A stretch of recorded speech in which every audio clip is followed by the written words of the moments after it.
Yeah! I wanted to wait till everybody got all the enthusiasm out. All these other people who never even mentioned Kell Brook's name before. I wanted y'all to get it all out your system. That he's fighting Errol Spence. I already knew this was going to happen. Knew this fight was a possibility. But with Eddie Hearn, you never know. See, Eddie Hearn wants Kell Brook to go to 154. He's saying this is where we need to stay. We got to focus on getting big fights like Canelo. And Kell Brook wants to keep the title. He don't want to relinquish it. He wants to keep that belt. He wants to fight the best and beat the best. He wants his respect. He thought he would get it fighting Gennady Golovkin. He did the better job on Gennady Golovkin than any other opponent that's faced him. He made him look like an average fighter. Even though his eye socket got broke, he won the majority of the rounds.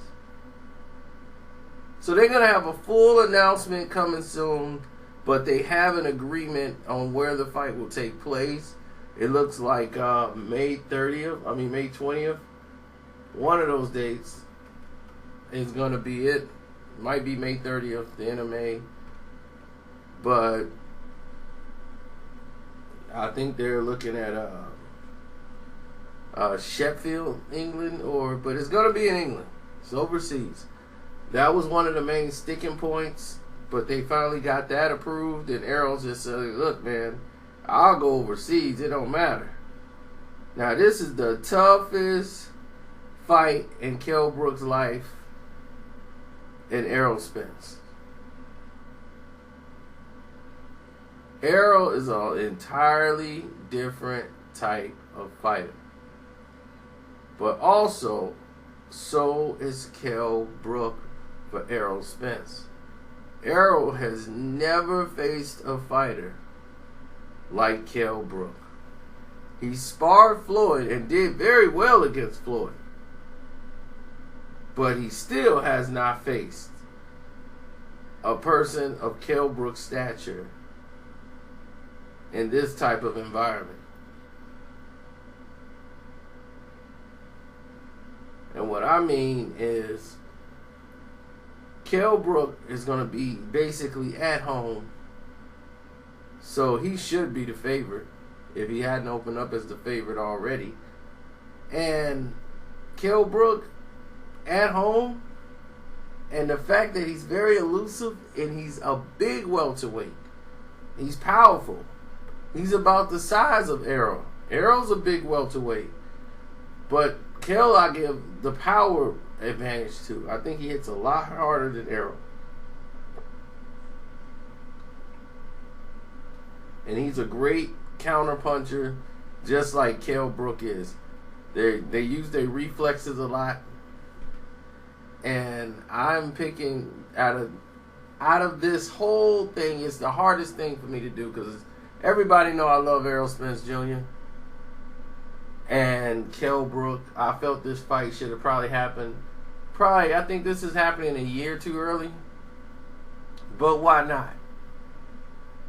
I thought Keith Thurman or Danny Garcia, one of those guys should have fought Kell Brook by now. Errol, I felt, was still coming along. I don't think he was at the level of where, Keith Thurman and those guys were. So I felt Keith Thurman and Kell should have mixed it up by now. But hey, if it's gotta happen one day, why not now? Because this might be it. I don't know if Kell's gonna stay at 147 for long. But I do know this. It's going to be a great fight. This is going to be a great matchup. Two technical counter-punching fighters. Somebody's going to have to push the action forward. And we get to see if Errol could take the power of Kell Brook. I'm making my prediction right now. Kell Brook wins a majority decision. One judge having it a draw, and the other two having it for Kell Brook. That's how I see the fight going. Kell Brook's going to win this fight. And finally, he will probably get his respect. Then they'll say he's ducking Keith Thurman the next day. That's just how this business is. I just have to tip my head to it and say this is just new age stuff now. They don't care a week later about anything anymore. Like, this video will be completely forgotten. Even by the time the fight comes back around, I'll have to make another video talking about the same thing on who I think is going to win the fight. When I've just told you in this video who's going to win the fight. It's your boy Carcino, I'm out.